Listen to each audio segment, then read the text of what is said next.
Mesdames et messieurs, bonjour, soyez les bienvenus sur AB Moteur. Dans un instant, vous allez pouvoir suivre le résumé de la seconde course routière de la saison en catégorie NASCAR Cup. Nous sommes à Watkins Glen, plus communément appelé le Glen pour les spécialistes. Les voitures vont tourner à gauche, vont tourner à droite dans un instant. Les meilleurs pilotes de la Sprint Cup seront là, en plus des spécialistes. Retenez votre souffle, dans un instant, le spectacle sur un circuit routier, sur AB Moteur.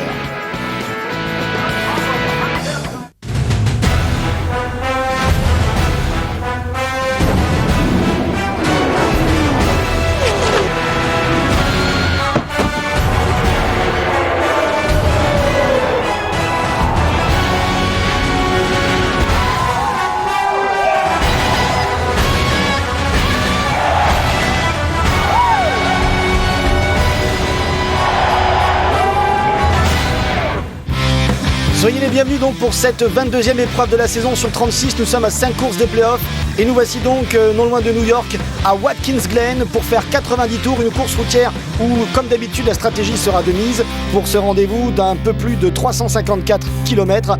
Un circuit, bonjour Pat, très atypique et un circuit où les spécialistes vont certainement s'en donner à cœur joie. Oui, c'est vrai, des pilotes un petit peu différents pour certaines écuries, des pilotes spécialistes de circuit routier pour cette 22e course de l'année. 5 épreuves restent en compétition pour aller jusqu'au play-off. Kyle Busch écrase cette saison pour l'instant. Dale Earnhardt Jr., Carl Edwards, Jimmie Johnson suivent et Kevin Harvick et Clint Bowyer en fond de top 12 ne sont pas assurés loin de là d'aller en play-off. Il faudra être dans les 12 premiers, on vous le rappelle, à l'issue de la 26e course pour pouvoir jouer le titre. Oui, la bulle des pilotes concernés par ces playoffs sont de la 8e place à la 15e. Voici le tracé 11 virages sur ce circuit que l'on appelle le Glen pour les spécialistes, avec une petite note, un petit peu comme ces dernières années. On n'a pas eu le droit aux qualifications qui sont si importantes sur un circuit routier et si importantes également pour les pilotes qui ne sont pas engagés toutes les semaines et qui ne font pas partie du top 35. Autrement dit, les spécialistes, les road ringers, comme on les appelle ici, les spécialistes des circuits routiers. Donc, comme il n'y a pas eu de qualification, c'est le championnat, le classement de championnat qui désigne la grille de départ. Avantagés donc seront tous ceux qui sont déjà presque qualifiés pour les playoffs, les meilleures équipes, les meilleurs pilotes réguliers. Et puis, malheureusement, Brian Simo ne pourra pas faire partie donc de cette course, lui qui avait été engagé spécialement dans la voiture 34. Boris Said, lui, par contre, remplacera Kyle Petty. C'est parti, le départ, attention, premier virage. Avec les tags de Tony Stewart à l'intérieur, 3 de front dans le virage numéro 1, qui est un virage à 90 degrés. Il pourrait y avoir du petit bois. Attention, Scott Riggs a dû toucher numéro 66. Pour l'instant, pas de gros crash. C'est vrai que ça fait la 4e fois en 5 ans qu'il n'y a pas de qualification à cause de la météo. Une météo encore incertaine pour cette course. Kyle Busch, qui était en pole position par la force des choses puisqu'il est premier du classement général, a pris la tête devant Dale Earnhardt Jr., son dauphin. Jimmie Johnson et Carl Edwards suivent. Nous voici dans l'inner loop. Oui, alors évidemment, le premier virage plus les S sont des endroits très techniques pour tous ceux qui n'ont pas l'habitude de rouler sur routier. On sait que ces pilotes sont reconnus pour être les meilleurs du monde sur ovale. Alors on les désigne comme un peu comme des manches. Il faut bien dire pour tous ceux qui n'aiment pas la NASCAR, sur un circuit routier, vous allez voir que certains d'entre eux sont excellents.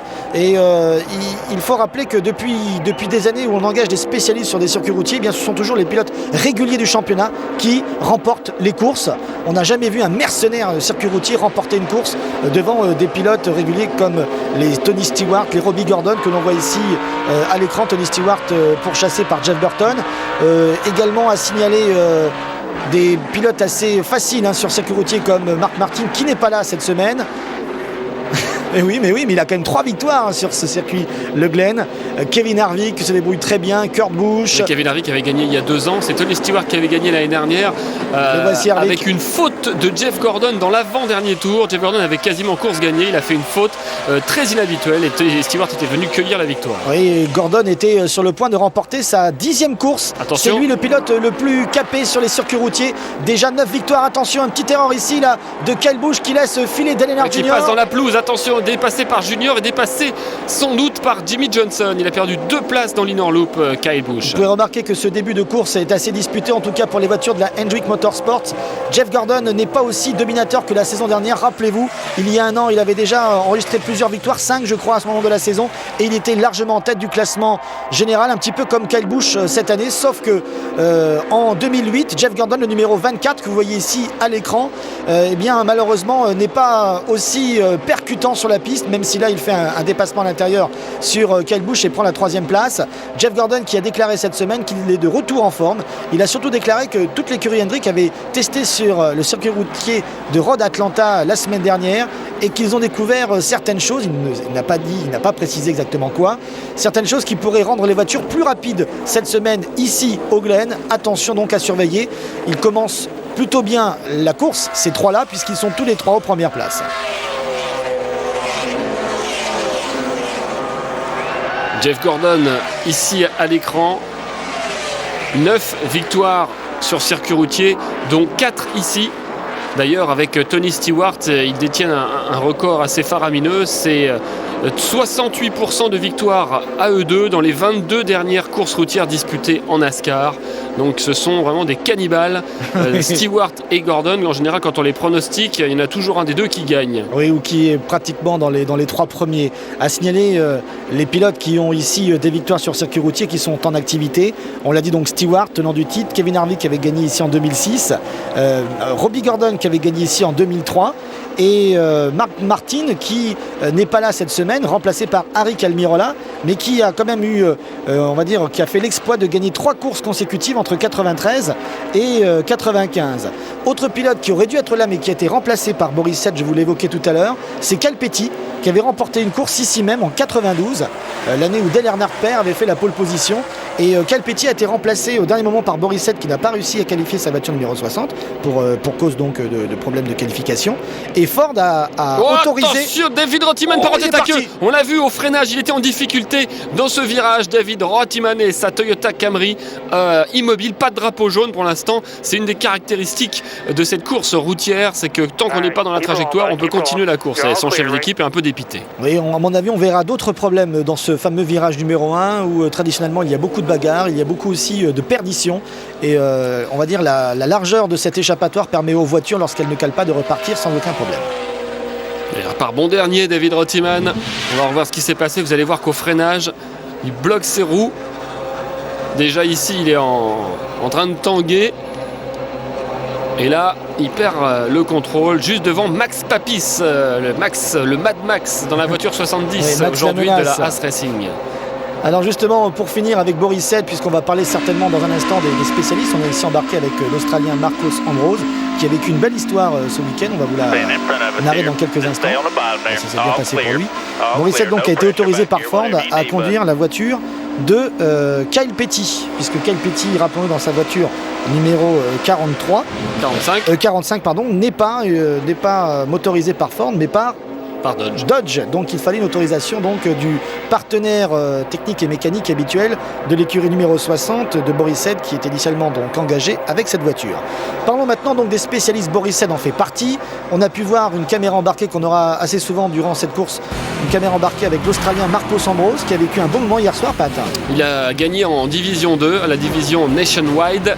Première sensation du week-end, et pour l'instant on va se retrouver un petit peu plus loin, au 24e tour, avec les premiers arrêts au stand qu'on va enregistrer parmi les leaders, notamment les voitures de la Gibbs Racing, Kyle Busch qui avait démarré cette course en tête, et Tony Stewart qui doit être juste derrière lui, les deux coéquipiers pendant ce temps-là. Dale Earnhardt Jr. est toujours en piste et en tête. Parlons un peu de stratégie, très important la stratégie avant de revenir sur les spécialistes engagés cette semaine. La stratégie sur un circuit routier elle est très simple, il faut s'arrêter en ayant un peu de chance avant un drapeau jaune, s'il doit y avoir un drapeau jaune, mais ça c'est la chance qui le décide. Il faut aussi surtout ne pas louper son ravitaillement sous drapeau vert, parce que les précieuses secondes gagnées sur la piste pourraient véritablement vous faire perdre des places et voire même la course si vous êtes aux avant-postes dans les stands. Autre particularité cette semaine, les voitures tournent dans le sens opposé à ce que l'on peut avoir habituellement sur ovale, donc ça veut dire qu'il y a des petits réglages à faire également pour les changeurs de pneus et ceux qui sont chargés du ravitaillement par gravitation, donc quelques petits aménagements quant au balai à faire pour les mécanos. Ouais, et puis contrairement à l'habitude, on ravitaille du côté droit, enfin on s'arrête avec le côté droit contre le muret. Alors, ce qu'on peut dire aussi, Philippe, c'est que cette course devra se faire logiquement avec 2 arrêts. Oui, puisqu'on fait 90 tours aujourd'hui et que les fenêtres de ravitaillement sont comprises entre 30 et 35 tours, des plus économes aux moins économes. On sait aussi que, historiquement parlant, on a vu bon nombre de courses ici se disputer à la consommation en fonction bien des coups de bluff de certains ou des réservoirs presque vides d'autres. Donc on va aussi surveiller cela. À noter que bien avant tous ceux qu'on a pu voir ici là, dans les stands, AJ Allmendinger a décidé de s'arrêter bien avant donc Kyle Busch, histoire d'être décalé en stratégie. Il n'y avait pas de problème pour lui, simplement ils ont misé sur un arrêt plutôt que prévu. On le sait, AJ Allmendinger est assez à l'aise sur les circuits routiers, mais sa voiture ne pourrait pas le permettre de suivre les leaders. Donc on espère pour lui que cette stratégie sera payante. Et on vient d'apercevoir, là c'est Marcos Ambrose, juste avant il y avait le numéro 1 de Martin Truex, dont on a beaucoup parlé cette semaine, puisque contrairement à ce qu'on pouvait croire, il a re-signé, il a prolongé son contrat dans la DEI pour une saison supplémentaire, et donc il est libéré de ce souci. Martin Truex, le voilà, il sera donc toujours avec cette voiture numéro 1 de la DEI, il sera donc le porte-drapeau, le flambeau de la DEI l'année prochaine encore. Et voilà David Ragan, ça pourrait être la grosse sensation des playoffs. David Ragan actuellement 14e du classement général, à portée de fusil du top 12, lui qu'on n'attendait vraiment pas, même s'il appartient à une grosse équipe, celle de la Roche Fenway Racing, c'est quand même une excellente surprise cette saison. Oui, il est aujourd'hui avec une voiture. La Calais, faut pousser. Il est avec une voiture de réserve, c'est pas sa voiture qui était prévue pour ce circuit aujourd'hui. Non, parce qu'il s'est craché pendant les essais. Oui, il y a eu des essais, la différence de la semaine dernière, il y a bien eu des essais, mais malheureusement pas de qualif, puisque la pluie a eu raison donc de ces séances de qualification, sachant que la NASCAR avait déclaré cette semaine qu'il n'avait pas prévu de pneus pluie pour la course. On se rappelle que la semaine dernière à Montréal, la Nationwide, donc la deuxième division de la NASCAR, avait effectué une course routière, donc dans les rues de Montréal, enfin sur le circuit Gilles Villeneuve, et ça s'était déroulé sous la pluie. Donc c'est la première fois qu'on voyait des voitures de division nationale de NASCAR rouler sous la pluie pour une course. Alors l'autre conséquence de ces qualifications annulées pour cause de mauvaise météo, alors qu'on voit le dépassement de Montoya qui a gagné une bonne dizaine de places depuis le début, le voilà, Juan Pablo Montoya, ça tombe bien qu'on le voit puisque c'est justement lui parmi d'autres qui est pénalisé, puisqu'il aurait certainement, je m'avance peut-être, mais fait des très bons temps en qualif, puisqu'il a fait parmi les 2 ou 3 meilleurs temps aux essais, mais malheureusement son classement général est 25e et donc il est parti 25e, et c'est un sérieux handicap quand on part sur circuit routier. Même remarque pour Marcos Ambrose qui lui, comme il ne fait que quelques courses dans la saison, est parti carrément 42e. Ça fait quand même beaucoup de voitures à dépasser.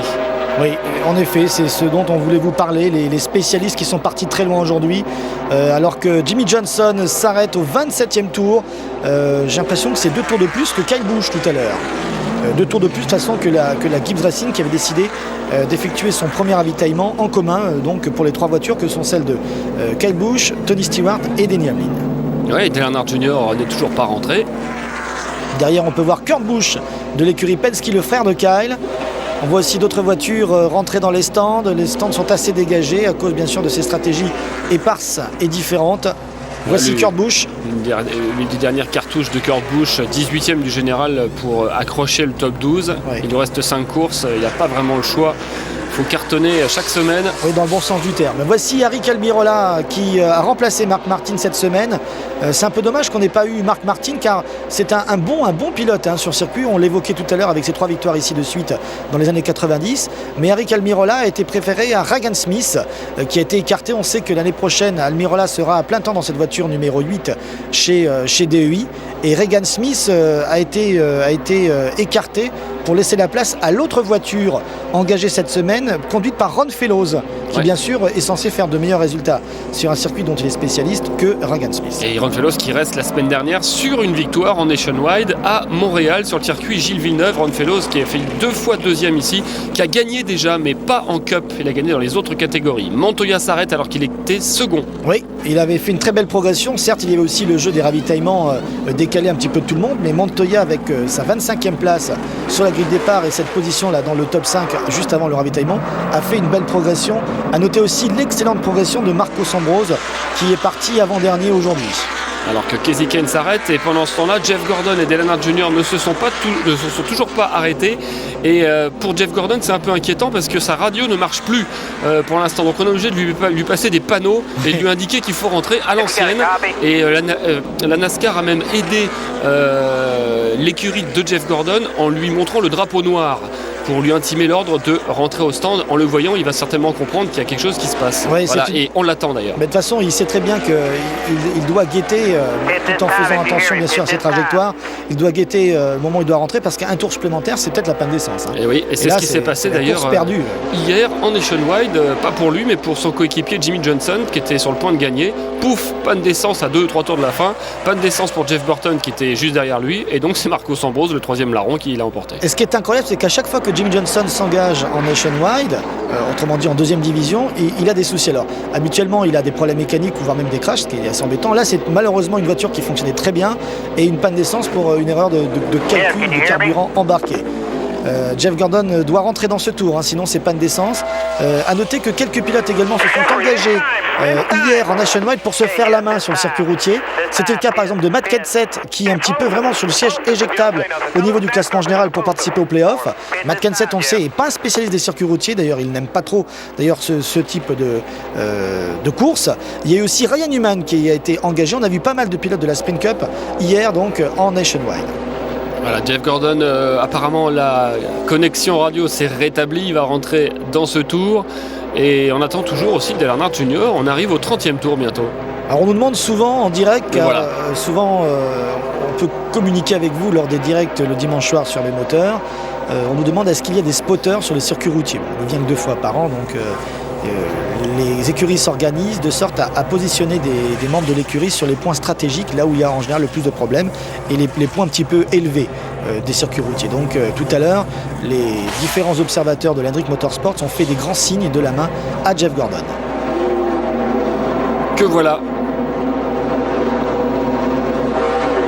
Jeff Gordon avec une voiture très survireuse qui a perdu quelques positions après 2-3 premiers tours prometteurs. Il a perdu des places et il va falloir donc ajuster. Oui, alors il a perdu des places parce qu'il s'est plaint au moment où sa communication fonctionnait, sa communication radio, qu'il y avait un problème de survirage sur sa voiture. C'est pour ça qu'on l'a vu perdre des places très rapidement après avoir bien démarré la course.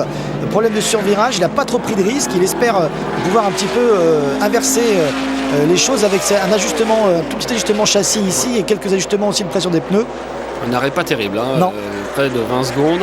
Et ce qui est bizarre, c'est qu'ils ont décidé de le faire arrêter au 30e tour. On sait que normalement, il vaut mieux un petit peu devancer les arrêts pour être avantagé sur le 3e ravitaillement. Alors on a essayé de lui donner là, un scanner, regardez avec la perche. Il y a celui qui est à l'arrière. Ah oui, apparemment il y a eu un petit problème parce qu'ils ne sont pas très coordonnés. Non, et puis surtout avec la perche, ils ont voulu lui donner une nouvelle radio. Et apparemment, Jeff Gordon n'a pas réussi à attraper ce scanner qui est équipé d'un casque. Il semblerait que c'est la connexion entre son système radio et son casque qui est déjà équipé d'un système embarqué qui ne fonctionne pas. Ah oui, apparemment, c'était juste la fiche qui était mal enfoncée, tout simplement. Alors c'est un peu ballot, comme on dit, sachant que dans les voitures, maintenant, il y a 2 systèmes de radio, un système normal et un système de secours. Et après les arrêts au stand, eh bien, Kyle Busch a repris la tête. Et on se retrouve un petit peu plus loin au tour 51, avec donc Kyle Busch en tête devant Tony Stewart, Carl Edwards, Kevin Harvick et Juan Pablo Montoya qui est remonté à la 5e place. Oui, très peu de neutralisation aujourd'hui, pas de crash. Il y a eu une sortie de piste de Sam Hornish Jr. qui a provoqué juste un drapeau jaune au tour 48. Oui, il a déposé beaucoup de gravier car il est sorti sur l'échappatoire. Mais regardez sur le restart, il y a un moustique. Faut qu'il s'en aille ce moustique. Au restart, au freinage, tout va bien. On a eu une petite frayeur. Pensez que certains allaient un petit peu taper. Regardez ici à l'extérieur, c'est un petit peu difficile. Ouais, et pendant ce temps-là pour aussi, Sam Hornish encore d'ailleurs. Ce qu'on n'a pas vu, c'est la crevaison de Jimmy Johnson, obligé de s'arrêter une 2e fois au stand. Il a perdu donc beaucoup de place.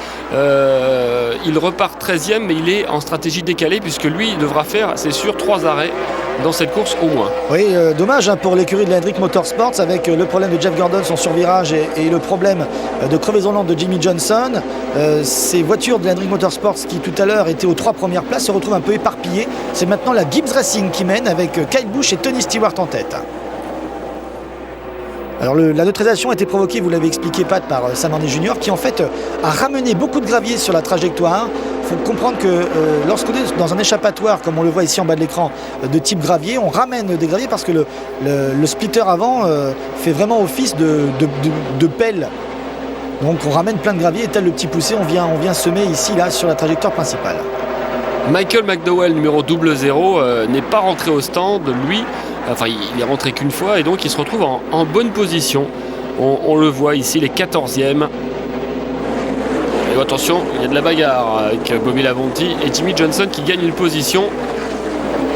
Pour tous les fans de Juan Pablo Montoya, sachez que peu de temps avant le ravitaillement, il avait réussi à remonter en 10e position. Il avait gagné donc 15 places depuis le départ et il avait la voiture la plus rapide du circuit. Et il est menacé, Kyle Busch, par Tony Stewart qui n'est jamais aussi à l'aise que sur ses pistes routières. Tony Stewart qui a fait un bon résultat la semaine dernière, même s'il n'avait pas une voiture terrible. On a l'impression quand même quelque part, c'est dans l'air, que c'est pas la saison de Tony Stewart. Alors évidemment on pourrait s'arrêter à la ligne de statistiques, puisque au bout de 21 courses, qui aurait cru que ni Tony Stewart ni Jeff Gordon n'auraient gagné encore une course, ni Matt Kenseth. Voilà, donc ça fait beaucoup, mais Tony Stewart, c'est vrai, a été accaparé, le voilà Tony Stewart, par des histoires de transfert. Il va faire sa propre écurie l'année prochaine, il va quitter Gibbs, il va rejoindre Chevrolet, il a aussi des écuries dans d'autres championnats qui lui appartiennent, il a même un circuit qui lui appartient, il faut qu'il recrute son futur coéquipier. Ça fait beaucoup de problèmes extra-sportifs et peut-être que Tony Stewart n'est pas encore tout à fait la tête à sa saison et il serait temps d'y penser parce qu'il est quand même 9e du classement général, c'est-à-dire pas encore qualifié, loin de là même. Il y a eu beaucoup de mouvements cette semaine, aussi bien au niveau des pilotes qu'au niveau des sponsors. Il faut savoir que les sponsors sont très importants en NASCAR car ils peuvent déterminer l'existence ou pas d'une écurie et donc l'avenir d'un pilote. On a donc entendu que Martin Truex avait re-signé chez Dewey. On a entendu parler qu'il y aurait peut-être un mouvement avant la fin de saison chez Hendrick Motorsports et que Mark Martin pourra arriver plus tôt que prévu pour les 4 dernières courses. Ce qui renverrait Kazimirs bien ailleurs. C'est vrai que beaucoup de rumeurs le voient déjà dans la voiture numéro 4 de la Richard Childress Racing. Non, numéro 33. Enfin, la 4e voiture. Ah oui. Et qui... non, justement, il serait dans la voiture 07 qui actuellement est pilotée par Clint Bowyer. Voilà, et Clint Bowyer glisserait sur la 33. Voilà, et récupérer donc le fameux sponsor alcoolisé. Il faut suivre. C'est un peu compliqué. Attention, Carl Edwards rentre au stand, c'était pas prévu. Si, c'était prévu, apparemment. À 38 tours de la fin, et ben dis donc, j'espère qu'il a le moral, parce que même si Carl Edwards est connu pour être un pilote économe, contrairement par exemple à Kyle Busch, qui a une conduite plus agressive et donc plus gourmande, 37 tours de la fin, il va falloir qu'il soit qu'il fasse preuve de dextérité. Je pense qu'ils sont en train de parier. Alors là, c'est vraiment la stratégie efficace de base qui a déjà été mise en place et qui a souvent été gagnante dans ce type de course routière. On s'arrête vraiment très tôt, 4-5 tours avant le ravitaillement normal. Ça veut dire que le pilote, par expérience, et son chef mécano, par expérience, parie sur des derniers tours assez disputés avec des drapeaux jaunes, donc des voitures qui ralentiraient et consommeraient moins. Ce qui est souvent le cas, il faut le dire, dans les courses de NASCAR et toutes les courses en général. Oui, parce que ça va s'énerver tout à l'heure. Carl Edwards, vous avez eu sous les yeux là, le voilà, l'homme le plus en forme de ces 10 dernières courses. Ouais. Si on fait le classement des 10 dernières courses, il est le meilleur de tous les pilotes. Ça s'explique par le fait qu'il a fait, par exemple, 10 top 10 lors des 12 dernières courses, ce qui est faramineux. Tony Stewart est passé devant Kyle Busch, mais j'ai l'impression que Kyle Busch vient de lui offrir 5 petits points de bonus. On rappelle le règlement, tout pilote qui mène au moins un tour récupère 5 points de bonus. Ça ne veut pas dire que s'il fait 5 tours, il a 5 x 5. Alors on va revoir peut-être le dépassement de Tony Stewart. Voilà, Kyle Busch qui est juste devant. Est-ce que c'est... visiblement là il le laisse passer, il ralentit dans la ligne droite. C'est ce qu'on appelle un give and take. Il est vrai que Kyle Busch n'en a rien à faire, des points et des points de bonus. Il n'en a même pas trop, mais il en a beaucoup. Alors que Tony Stewart, avec pour l'instant une 9e place au classement général avant le départ, a besoin de tous les points possibles. Les 5 points de bonus peuvent faire la différence. Là, il s'écarte par contre, là, Tony Stewart, ça se voit, et il rend la première place à son coéquipier. Donc c'était un échange de bons procédés. Maintenant, c'était pour les 5 points. Ils vont pas faire ça à 2 tours de la fin. Là, ils vont vraiment se battre. Non, mais c'est un bel esprit d'équipe. Il faut savoir que les écarts au niveau du classement général entre la 7e place et la 10e place, les écarts sont très faibles. Voilà les 6 premiers justement, puisque vous en parlez Philippe, ces 6 là on peut considérer qu'ils sont d'ores et déjà qualifiés. Alors là c'est en temps réel, hein. Le classement il est en temps réel et regardez, avec sa deuxième place actuellement en course, Stewart a gagné 2 positions et il a maintenant une 50aine de points d'avance sur Kasey Kahne. Il faut savoir qu'avant le départ de la course, Kasey Kahne n'avait que 3 points d'avance sur Greg Biffle. Tony Stewart n'avait que 20 points de retard sur Biffle, Hamlin 22 points de retard sur Stewart, vous voyez, donc tout se tient en moins de 30 points entre la 7e place jusqu'à la 12e. Donc des écarts infimes, soit une dizaine de places sur la piste. Bon, attention, beau dépassement de Marcos Ambrose, le champion des V8 Supercars, qui vraiment fait... qui avait déjà impressionné tout le monde lors de la course de Sonoma, l'autre course routière. Ça s'était mal fini pour lui parce qu'il avait fait un tête à queue, il avait explosé le moteur en repartant. Mais là, il fait vraiment une très belle course encore parce qu'il est parti avant-dernier, le voilà 16e. Il fait une remontée absolument spectaculaire et c'est la deuxième fois qu'il dépasse d'une manière assez acharnée, puisque après le premier ravitaillement, il est revenu dans le trafic, il a été obligé de recommencer un petit peu là son attaque, ses attaques successives. Imaginez si jamais il y avait eu, je sais bien qu'avec des décisions on ne peut pas refaire les courses, mais s'il y avait une qualification à la loyale, je peux vous dire que des pilotes comme Montoya, Ambrose auraient été certainement aux avant-postes et ça aurait été très très dur d'aller les déloger. Alors on les annonce au stand là. Kyle Busch et Tony Stewart qui s'arrêtent ensemble comme tout à l'heure. Leur deuxième et dernier arrêt. Kevin Harvick s'arrête aussi, le vainqueur 2006. Attention, faut pas se rater parce que moins il y a de pit stop, moins il faut se rater. Parce que sur les ovales, quand on fait 500 miles, on peut avoir une bonne dizaine d'arrêts. Alors que là, il y en a 2, donc pas droit à l'erreur. Vous avez vu, il est très beau ce circuit du Glen qui a accueilli en son temps, dans les années 70, le Grand Prix des États-Unis en Formule 1. Il y a une pancarte qui est mondialement connue, c'est le bienvenue au Québec pour le Grand Prix du Canada. Bien, regardez ici, d'un côté, à l'entrée des stands, il y a bienvenue donc sur ce circuit. De l'autre côté, il y a Speed is beautiful, la vitesse, c'est beau. Ouais, c'est dans l'état de New York. 34 tours encore à boucler. Oui, ça devrait être dans Tony Stewart, petit ajustement châssis pour le numéro 20. Ils repartent dans cet ordre. Tout se passe bien pour les 2 voitures. Alors Kyle Busch n'était pas très content de sa voiture lors des essais. Ils se sont tâtés, ils étaient prêts à en changer, mais s'ils avaient changé de voiture, il aurait été contraint de partir du fond de grille. Et on sait avec quelle difficulté il faut cravacher dur pour remonter du fond de grille lorsqu'on a changé sa voiture, comme le règlement. On n'a pas le droit, entre les qualifs et la course, de changer du matériel. Ça va mal pour Clint Bowyer, 36e. C'est pas son exercice préféré.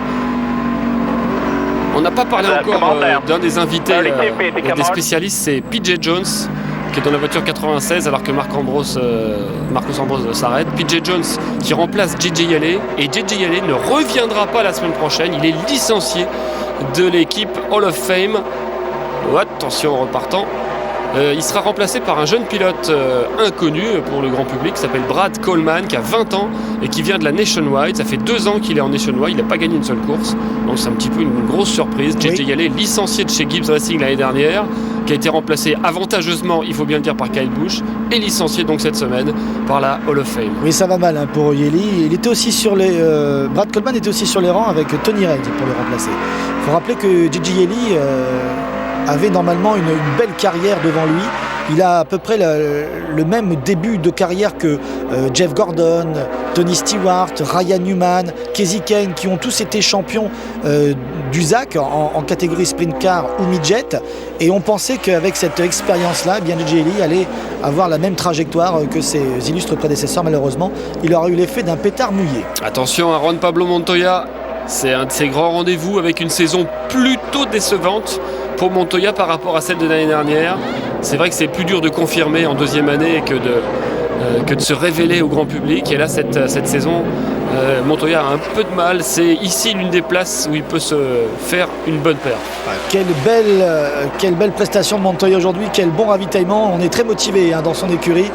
Regardez, il repart après avoir effectué un ravitaillement dans les temps, sans aucun problème. Montoya, c'était la première chose qu'il avait un petit peu, non pas choqué, mais étonné lorsqu'il avait intégré ce championnat Nationwide de NASCAR il y a de ça 1 an et demi. C'était les ravitaillements dans les stands. Il arrivait tellement vite qu'il croyait qu'il allait écraser tout le monde, parce qu'à la différence de la F1, donc le championnat dans lequel il avait pour habitude d'évoluer, c'est que quand il rentre dans les stands, dans son pitbox, les mécanos se jettent au-delà du muret, se jettent sur la voiture. Alors qu'en F1, il faut attendre que la voiture soit bien dans les marques pour que les mécanos viennent pour ravitailler. même s'ils sont plus nombreux, à raison de 11 en F1 contre 7 en NASCAR.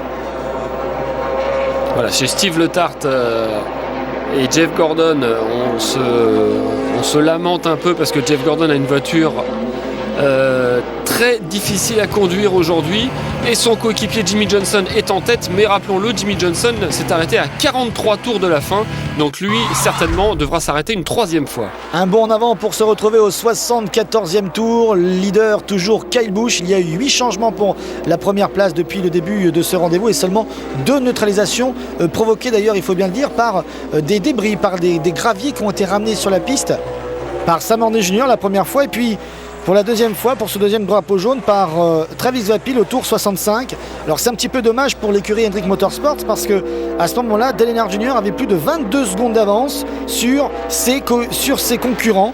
Deuxième, Kyle Busch derrière n'arrivait pas à revenir sur Junior qui avait plus de 22 secondes d'avance. Cette avance aurait pu être très intéressante si on était resté sous drapeau vert. Ça lui aurait peut-être permis de faire un dernier arrêt, on va dire éclair. Un splash, ouais, à quelques tours de la fin. Et de repartir dans le top 10. C'est un mauvais drapeau jaune pour lui. À noter que Jeff Gordon s'est arrêté une nouvelle fois au stand et qu'il est resté longtemps puisqu'on a carrément plongé sous sa voiture pour relever l'arrière, ce qui est assez rare. Parce que sa voiture était vraiment trop mauvaise. Donc Jeff Gordon est environ de la 30e place maintenant à 16 tours de la fin. Kyle Busch qui est déjà dans les lignes de stats à un point où il est difficile de faire mieux et pourtant il pourrait essayer de remporter aujourd'hui une 8e victoire. Son coéquipier Tony Stewart est juste derrière lui à 1 seconde 6. Alors le dernier ravitaillement de Jimmy Johnson a été effectué au tour 61. Donc il ne devrait pas y avoir de problème de consommation. Par contre, on vient d'apprendre du côté de la Gibbs Racing. Là, nous sommes en gros plan sur Tony Stewart, mais juste devant lui, il y a Kyle Busch, donc le leader. Et on vient de demander à Kyle Busch de faire attention à sa consommation. Oui, on n'est pas sûr que ça aille au bout. Donc c'est un schéma classique, il faut toujours faire attention. Attention derrière, Marcos Ambrose avec Montoya dans les parages et Martin Truex. C'est très chaud entre les 3 hommes. Oui. Truex est son numéro 1 qui s'est vu claquer la porte devant le visage par Montoya qui sent que c'est le moment maintenant d'accélérer à 15 tours de la fin. C'est intéressant de voir comment Martin Truex Jr. peut être en confiance cette semaine après avoir re-signé donc chez DEI.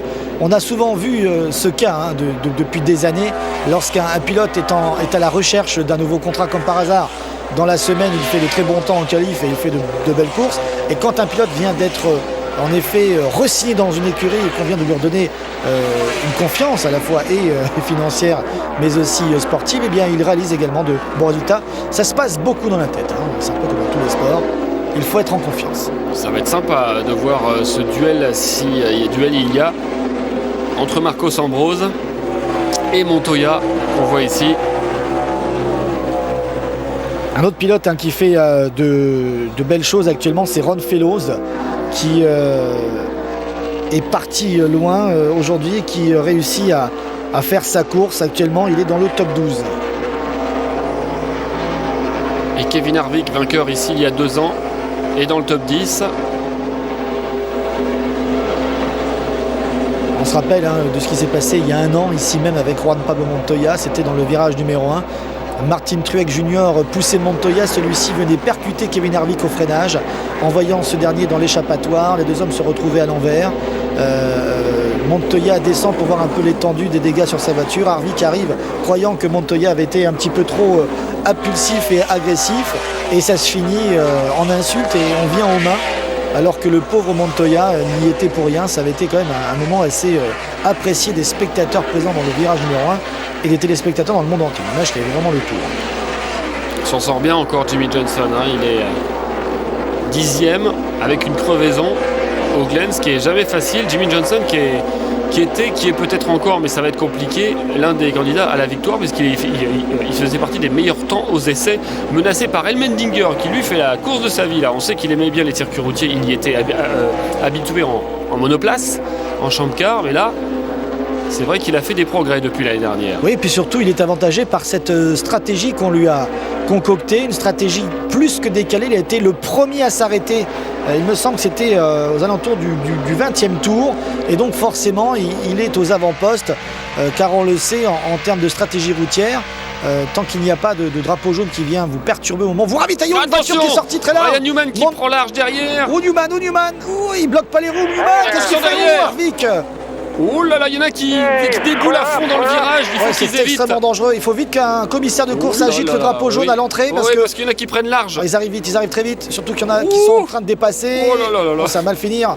Ça pourrait être une cible là, Newman. Ça y est, ils sont prévenus, ceux qui arrivent derrière. Heureusement, mais alors les 5-6 premiers là nous ont fait très peur. Harvick est passé très près de Ryan Newman. J'aimerais bien revoir quand même le ralenti, de savoir si Newman est arrivé trop vite, s'il a eu un problème de freinage. Il était 3e au moment où ça s'est passé. Ouais, et j'ai pas compris. C'est un petit peu comme la saison dernière où dans ce virage numéro 1, Sam Ornish vient derrière pour essayer de le relancer, pour le repousser. C'est son coéquipier. Et Ryan Newman, c'est une super mauvaise nouvelle pour lui parce qu'il jouait un peu son va-tout aujourd'hui, 15e du général. C'est une de ses dernières chances d'accrocher le top 12. Il était 3e, c'était très bien pour lui. Et maintenant, ça va être vraiment de gros points perdus et peut-être que c'est ses espoirs de playoff qui s'envolent aujourd'hui. Alors il a fait une erreur qui est impardonnable pour un pilote professionnel de son envergure. Lorsqu'on est sur un circuit routier, qu'on perd le contrôle de sa voiture, qu'on va dans l'échappatoire, que la voiture part en arrière, on doit bloquer les roues afin de ne pas revenir sur la trajectoire et gêner la course. Et visiblement là, il a voulu relancer, regardez, les roues tournent, il n'a pas bloqué les roues. Il n'a pas bloqué les roues lorsqu'il était dans l'échappatoire. On va voir ça depuis la voiture de Kasey Kahne. Montoya. Heureusement, il était encore loin de la piste, donc Montoya ne s'est pas fait de frayeur. Martin Truex Jr. Lui, il était un peu plus loin, donc il a dû se faire un peu plus de... C'est très dangereux parce qu'on a le réflexe de s'écarter et de prendre l'intérieur, mais si une voiture est à cet endroit-là, on crée aussi un crash. Encore peut-être plus dangereux. Oui, Newman quand même n'a pas bloqué les roues lorsqu'il était à l'envers dans l'échappatoire. Il pensait pouvoir faire un 360 à sa voiture et revenir dans la course. Malheureusement, il a été un petit peu gourmand dans cette histoire. Alors attention, il reste 8 tours et on va repartir sous drapeau vert. Kyle Busch devant Tony Stewart, Marcos Ambrose est 3e, Juan Pablo Montoya 4e, Martin Truex 5e. Attention à ce restart qui est crucial. Marcos Ambrose qui se déporte pour éviter que Montoya ne l'attaque, c'est bien vu. Il va se poster à l'intérieur. Montoya peut pas faire l'extérieur sur ce virage. Non, on peut pas. Bien sûr, la trajectoire préférentielle ici au freinage, c'est la corde. Et ça, Marcos Ambrose, il le sait très bien. On remarquait Montoya aussi. Il a fermé la porte d'une fois. Attention, derrière, il n'y a pas beaucoup de place. Heureusement que l'échappatoire est grand là dans le virage numéro 1. Parce qu'à 4 de front, ça ne passe évidemment pas. Et du coup, s'il ne peut pas passer, il ne peut pas passer Marcos Ambrose, Montoya est menacé par Martin Truex. Et une très belle bagarre aux avant-postes ici, embarqué avec Juan Pablo Montoya. Voilà.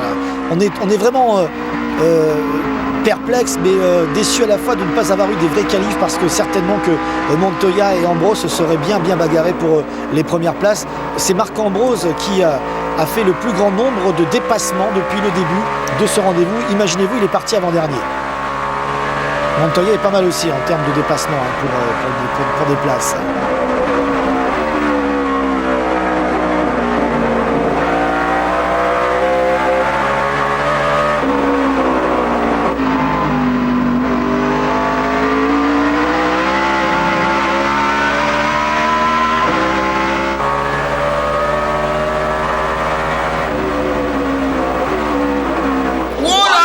Crash. On était tranquillement en train d'apprécier. Attention, Sam Ornish dans les bidons de protection, crash collectif. Bobby Labonte est impliqué. Sam Ornish, on l'a dit, il y a aussi Ryan Newman qui est au ralenti. Je pense pas qu'il ait tapé.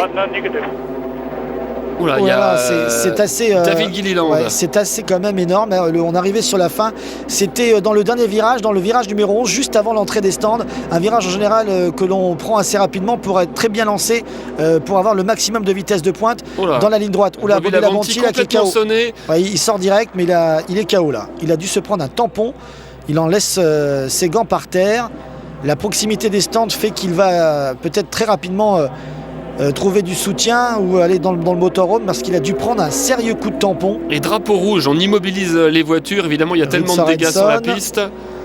On a vu aussi Sam Hornet Junior qui a pris l'arête du muret qui est à l'entrée des stands, même si cette arête de muret est protégée par des bidons. Là, je peux vous dire que ça a été le choc a été assez fort. Et là, John Nemechek aussi, l'avant détruit. David Gilliland est sorti tout seul de sa voiture alors qu'il a une voiture complètement détruite. Pour Bobby Labonte, ça grimace. Oui, et le protocole veut qu'on lui rappelle qu'il doit monter dans l'ambulance pour être rapatrié au centre médical du circuit pour une observation qui est nécessaire. Après un tel choc, c'est normal.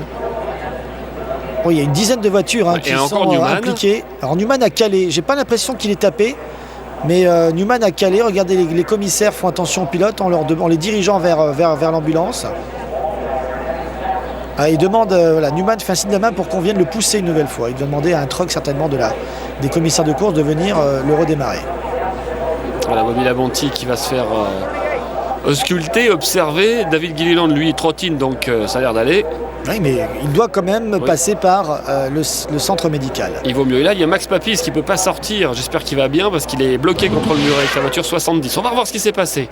Alors, un choc entre McDowell et qui touche et qui propulse David Gilliland dans les pneus. David Gilliland qui revient et boum, le choc de Labonte de plein fouet. Sam Hornet Junior aussi qui est envoyé là, boum, dans le muret. En fait, Gilliland est venu taper contre le muret de pneus et on sait que le caoutchouc a des facultés élastiques.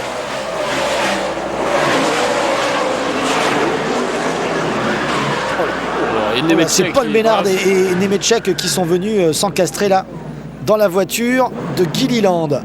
Ouais, et c'est vrai que c'est parti d'un contact entre Gilliland et Michael McDowell. Et j'ai l'impression qu'en sortie de virage, oula, quelle image! McDowell a un petit peu pris large pour se frotter. On va revoir ça avec Clint Bowyer. Clint Bowyer, je peux vous dire qu'il a... Merci, au revoir. Si vous voulez acheter 1 litre d'huile de Clint Bowyer, je pense que c'est tout frais. Et on voit ici, oh là là, les photographes qui sont à l'entrée des stands, ils ont dû avoir une frayeur. Vision d'apocalypse. Parce qu'ils devaient être concentrés sur leur plan, ils devaient être concentrés sur leurs photos et ils n'ont pas vu... c'est souvent le cas d'ailleurs des photographes. Robbie Gordon qui rentre dans l'arrière de la voiture d'Almirola mais qui s'en tire bien s'il arrive après la bataille. Eh bien, une course qui aurait dû être tranquille, encore 8 tours à effectuer. Eh bien, là, il y a eu un big one, littéralement, là, sur ce circuit routier. C'est assez rare quand même. Il faut dire qu'on était juste après la relance, que les écarts étaient assez serrés et qu'à l'entrée de cette ligne droite, forcément dans le virage numéro 11, tout le monde accélère. Ouh là là. J'espère que c'est pas volontaire de la part de Michael McDowell. Qu'il n'a pas voulu balancer, vexé qu'il était par la manœuvre de David Gilliland, parce que McDowell a été suspendu déjà en Rolex Sports Car Series pour un comportement un peu limite. Alors nous sommes de retour sous drapeau jaune, après un drapeau rouge qui aura duré quand même pratiquement 40 minutes, histoire de bien nettoyer la piste, de la rendre sécurisée. Il y avait du fluide, il a fallu replacer les bidons à l'entrée des stands, évacuer les voitures. Kyle Busch va relancer, mais attention car les voitures sont froides, hein. Il aura fallu bien faire chauffer les pneumatiques. Attention à l'accélération sur ces moteurs qui peuvent casser quand on relance après 40 minutes de repos. L'attaque de Truex sur Montoya, très bon restart de Kyle Busch, il reste 5 tours. Bon, il a très bien géré son accélération. On a vu Kyle Busch, comme le veut un leader sur un restart. Il est passé Truex sur Montoya. Oui, il a très bien géré cette accélération, ralentissant au mieux pour ne pas donc trop demander à son moteur pour que celui-ci ne casse pas. On se rappelle que cette voiture n'était pas prévue de faire toute la course, il était question de mettre un mulet. Il a bien géré donc la mécanique. On a pu voir derrière quand même 3 voitures qui se suivent. Ça nous rappelle ce qui s'est passé la saison dernière ici même avec Kevin Harvick, Martin Truex Jr. et Juan Pablo Montoya. Est-ce qu'on aura un remake de la bagarre de la saison dernière, Pat ? Eh ben, on va vite le savoir. En tout cas, très bon restart de Kyle Busch qui peut aller signer une extraordinaire 8e victoire tout à l'heure. Mais attention, Tony Stewart est le tenant du titre, il est 2e. Et derrière, Montoya est repassé devant Martin Truex, vexé qu'il était de s'être fait surprendre sur le restart, lui qui se concentrait plus sur la voiture devant que sur ses rétroviseurs. Et on a effectué un tour en complet sous drapeau jaune. Est-ce que ça aurait été suffisant pour faire revenir à température ces moteurs? Le bon côté des choses, c'est que les freins auront refroidi, ce qui fait qu'il ne devrait y avoir pas trop de problèmes de freinage maintenant sur ces derniers tours.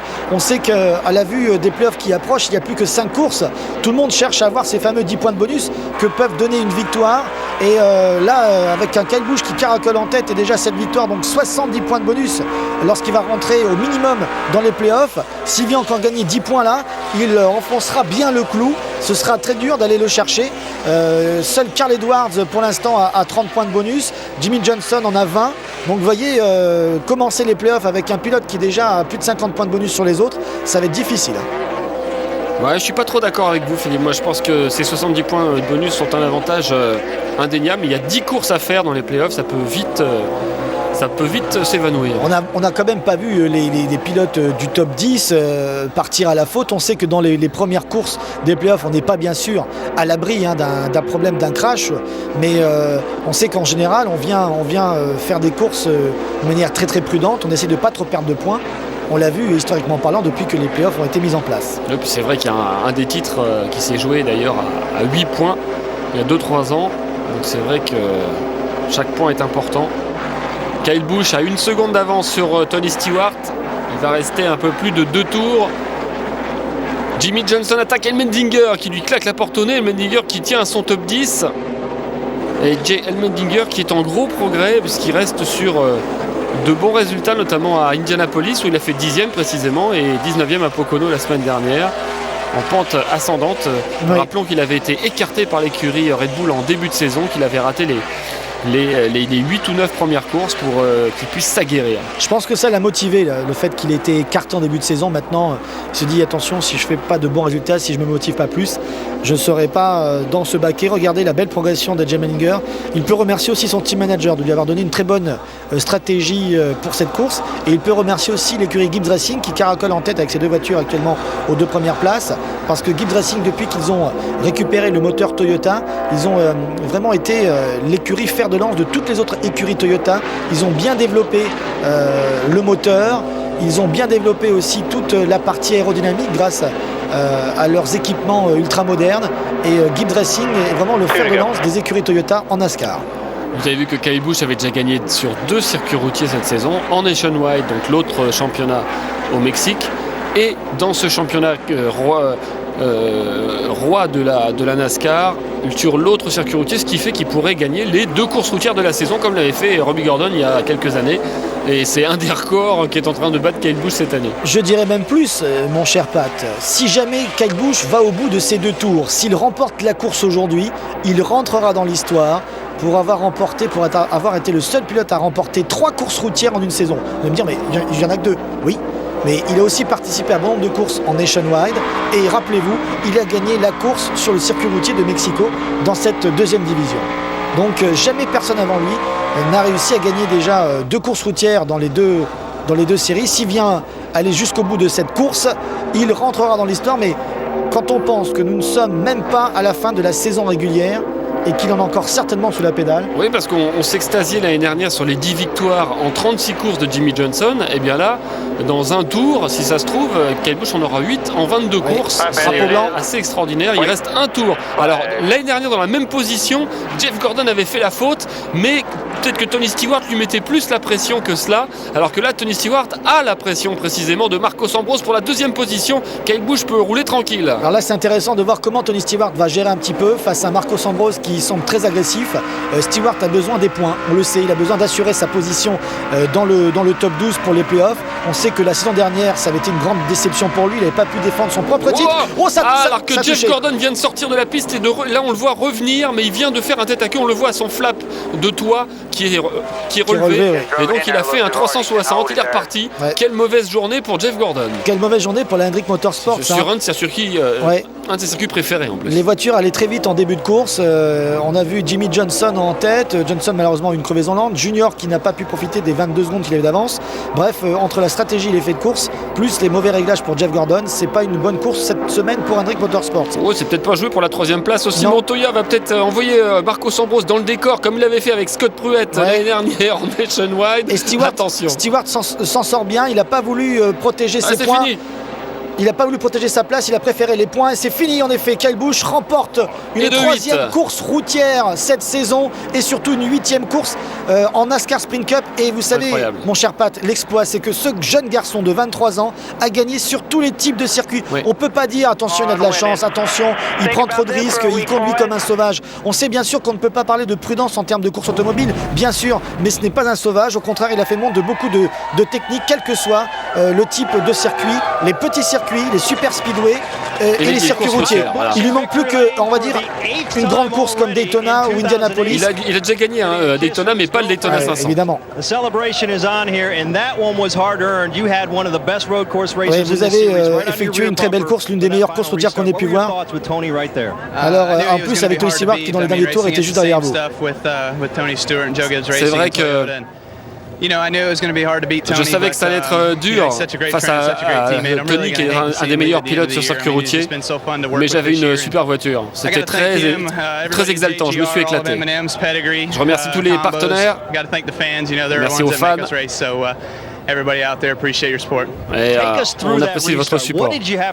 Alors, parlez-nous un petit peu de ce restart après le drapeau rouge. Qu'est-ce que vous avez dû faire pour gérer justement cette relance?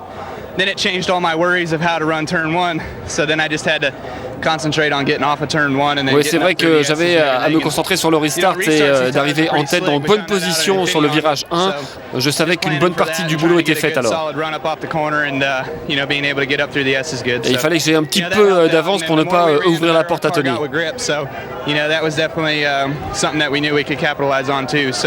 Je savais qu'on avait un bon grip et qu'on pouvait capitaliser. On avait une bonne confiance.